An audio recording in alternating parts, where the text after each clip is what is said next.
ஆனால் பைக்கில் வந்துட்டு இருந்தபோது அவங்கள எப்படியாச்சும் கொன்னாதான் இந்த பிரச்சனைக்கு ஒரு முடிவு வரும்னு என் மனசு சொல்லிகிட்டே இருந்தது. நான் கோவத்தில் இருந்தேன்.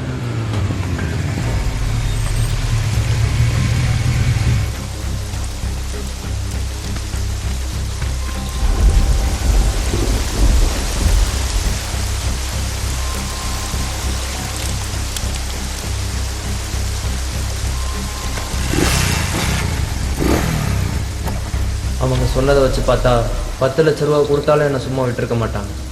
பூஜாவை அன்னைக்கே கொல்லணும்னு முடிவு பண்ணேன். ஹலோ, சரி, இங்க சரியா மழை பெஞ்சிட்டு இருக்கு. நான் அப்புறம் கூப்பிடுறேன். நான் கூப்பிடுறேன்னு சொல்றேன்ல.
வேணும்னு நான் ஒன்றும் பண்ணல சார்.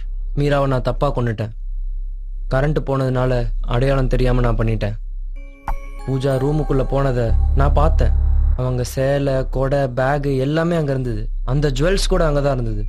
அது மட்டும் இல்லாமல் பூஜா வாங்கின ஃப்ரூட்ஸ், வெள்ளை பிளாஸ்டிக் கவர் கூட அங்கே தான் இருந்தது. அதையும் நான் அங்கே பார்த்தப்போ தான். ஆனால் அவங்க திடீர்னு எங்கே போனாங்கன்னு சுத்தமாக எனக்கு தெரில. பாத்ரூமில் பூஜா தான் குளிச்சுட்டு இருந்தாங்கன்னு நான் நினச்சேன். கரண்ட் வந்தப்போ தான் பூஜா இல்லை வேற யாரோன்னு தெரிய வந்தது. அதுக்குள்ள அவங்க இறந்துட்டாங்க. தென் வேர் இஸ் மீரா? எங்க மீரா எங்க இருக்கா? கொலை செய்யப்பட்ட மீராவோட பாடி இது வரைக்கும் எங்களால் கண்டுபிடிக்க முடியல. அந்த பாடியை நீ என்ன பண்ண? யாரும் கண்டுபிடிக்காம இருக்கணும்னு பாடியை நான் அங்கேருந்து மாற்றி வச்சிட்டேன். டெட் பாடி காம்பவுண்டு பக்கத்தில் இருக்க ஒரு யூஸ் பண்ணாத ஒரு வாட்டர் டேங்க் அடியில் போட்டேன். அந்த வாட்டர் டேங்கை நீ எப்படி கண்டுபிடிச்ச? நான் பூஜாவை அடிக்கடி பார்க்கறதுக்காக அந்த ஹாஸ்டல் போயிட்டு இருந்தேன். அதனால அங்கே இருக்கிற எல்லா இடமும் எனக்கு நல்லாவே தெரியும். ரோஷன், நாம உடனே ஹாஸ்டல் போகணும். நாம போனதுக்கு அப்புறம் கொஞ்ச நேரம் கழிச்சு இவனை கூட்டிட்டு வர ஏற்பாடு பண்ணுங்க. ஓகே.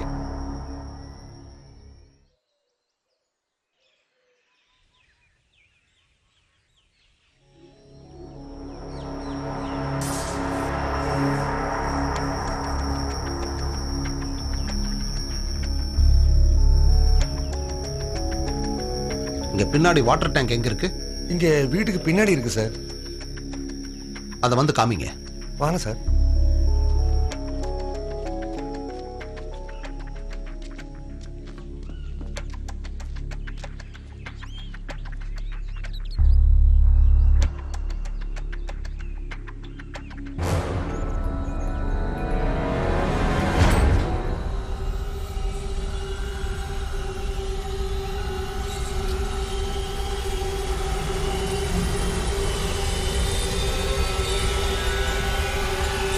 பூஜா எங்க இருக்கா?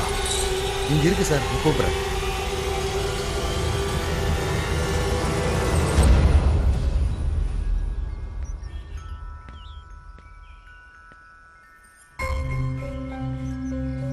சார், எதுக்கு என்ன பார்க்கணும்னு சொன்னீங்க? உங்களுக்கு 10 லட்சம் ரூபாய்க்கு அப்படி என்ன தேவை இருக்கு? நீ ரொம்ப அதிர்ஷ்டசாலி தான். ஏதோ நல்ல நேரத்தால உயிர் தப்பிச்சிட்ட.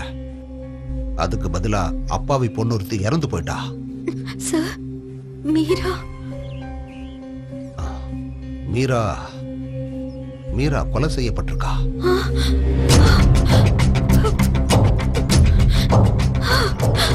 யாரு கொண்டாங்கன்னு தெரிய வேண்டாமா? Clement, Emerson Clement. உன்னை கொல்லத்தான் அவன் வந்தான். கரண்ட் போனதுனால ஆள் மாறிடுச்சு.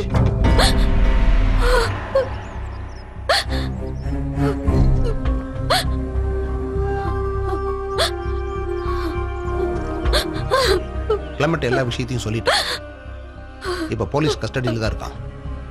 நீ மொபைல்ல ஷூட் பண்ணதுல இருந்து எல்லா விஷயங்களையும் கிளமெண்ட் போலீஸ் கிட்ட விவரமா எடுத்து சொல்லிட்டான்.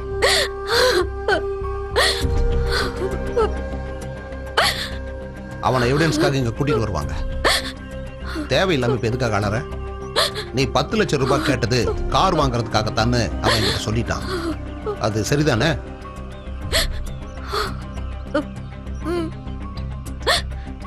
உங்க உறவெல்லாம் உங்க புருஷனுக்கு தெரியுமா? அவருக்கு எல்லாமே தெரியும். அவருக்கு பணம் மட்டும்தான் தேவை, வேற எதுவும் கேட்க மாட்டாரு. என்ன மாதிரி மனுஷங்கள்லாம் வாழ்ந்துகிட்டு இருக்காங்க. எல்லாம் சரி, எதுக்கு மெரினா கிட்ட நீ பொய் சொல்ல சொன்ன? மீராவை கொலை பண்ண விஷயம் எனக்கு அன்னைக்கு தெரியாது சார். மீராவோட கேஸ் விஷயத்துல போலீஸ்காரங்க தேடிட்டு இருந்த இந்த டைம்ல ஒருவேளை நானும் கிளமெண்ட்டும் பத்தின விஷயம் தெரிய வந்துருமோன்னு பயந்துட்டேன். மெரினாவுக்கு தெரியுமா உங்களோட உறவை பத்தி? என் ஃப்ரெண்ட்ஸ் எல்லாருக்குமே இந்த விஷயம் தெரியும். ஆனா இந்த பண விஷயத்தை பத்தி மட்டும் நான் யார்கிட்டயுமே சொல்லல சார். உனக்கு ரொம்ப மூளை அதிகம். அதை தேவையில்லாத விஷயத்துக்கு பயன்படுத்திட்ட.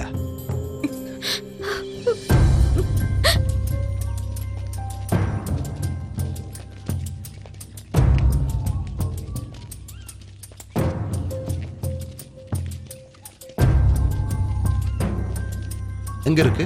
இதோ அங்க இருக்கு சார்.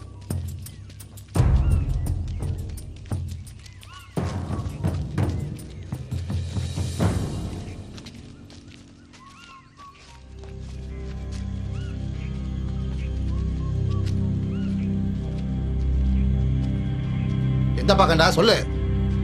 தோ அங்க இருக்கு சார்.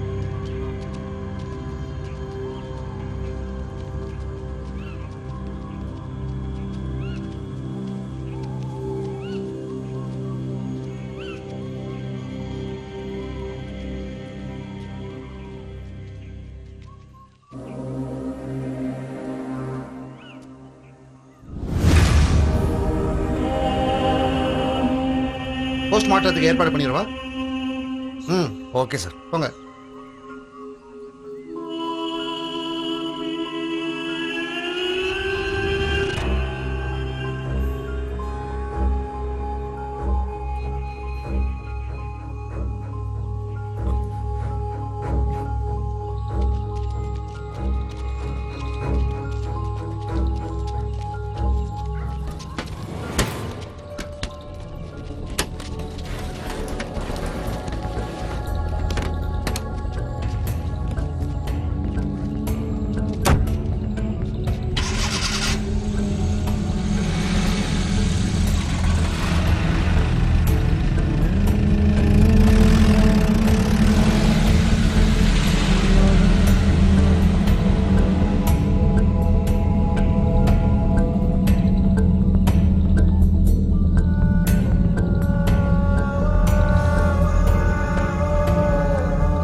எதிர்பாராத விதமாக தான் நான் இந்த கேஸுக்குள்ள நுழைஞ்சேன். சஞ்சய் என்னோட ரொம்ப நெருக்கமான ஃப்ரெண்டு. என் ஒய்ஃப் மிஸ் ஆயிட்டாங்க, என் கூட கொஞ்சம் வர்றீங்களான்னு தான் கேட்டான். ஆனால் இதோட முடிவு இப்படி இருக்குன்னு நான் கனவுல கூட நினைக்கல. இப்படி ஒரு கெட்ட சம்பவம் அவன் வாழ்க்கையில் நடக்கும்னு யாருக்கு தெரியும்? இனி அடுத்து எங்கே தான் போறீங்க? இன்னொரு கொலைகேஸை கண்டுபிடிக்க என்கிட்ட சொல்லியிருக்காங்க. கொல்லப்பட்டது ஒரு கன்னியாஸ்திரி. A midnight murder. Anyway my thanks for you Solomon. இனிமே உங்களுக்கு எல்லாமே நல்லதே நடக்கும். சாலமன் இந்த கேஸ்ல வந்ததால நான் இந்த கேஸ்ல வெறும் பார்வையாளனாக மட்டும் இருந்தேன். ஒரு விஷயம், நான் ஹாஸ்டல்ல இருந்து எடுத்த நகைக்கு நடுவில் பூஜாவோட மொபைல் ஃபோன் இருந்துச்சு. நீ அந்த மொபைல் ஃபோனை செக் பண்ணி பார்க்க வேண்டாம். அவ அந்த வீடியோவை டிலீட் பண்ணிட்டா.